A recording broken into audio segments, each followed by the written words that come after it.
Optik Melawai.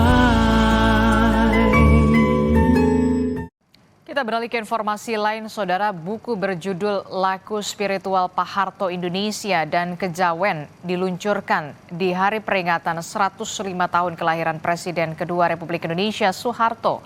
Buku setebal 160 halaman ini menghadirkan perspektif mendalam mengenai kehidupan batin spiritualitas Presiden kedua Republik Indonesia. Silakan rekan-rekan fotografer. Buku yang ditulis wartawan senior Bambang Wiwoho dengan penerbit buku Kompas ini juga mengangkat refleksi mengenai falsafah kepemimpinan Jawa dan nilai-nilai budaya yang telah lama menjadi bagian dari perjalanan politik Nusantara.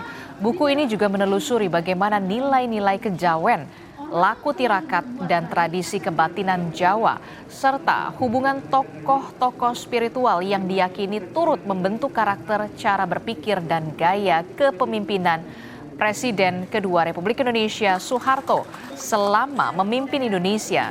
Wakil Pemimpin Umum Harian Kompas dan Kompas.id, Paulus Tri Agung Kristanto, dalam buku ini menulis kata pengantar dengan judul Mistik Kejawen dalam Negara Pasca Kolonialisme Jawa. Tulisan tersebut memberikan konteks mengenai posisi tradisi kejawen dalam perkembangan negara modern Indonesia.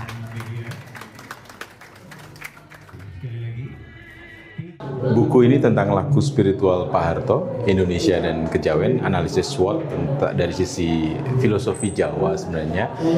Dari buku ini kita belajar tentang seorang pemimpin. Tentu dia punya keyakinan selain agama tentu saja, dan keyakinan itu berangkat dari apa yang disebut dengan kearifan lokal. Dan dalam masyarakat Jawa, kearifan itu dikenal dengan kejawen atau falsafah Jawa. Dan seorang pemimpin termasuk Pak Harto pasti punya kelebihan dan punya kekurangan.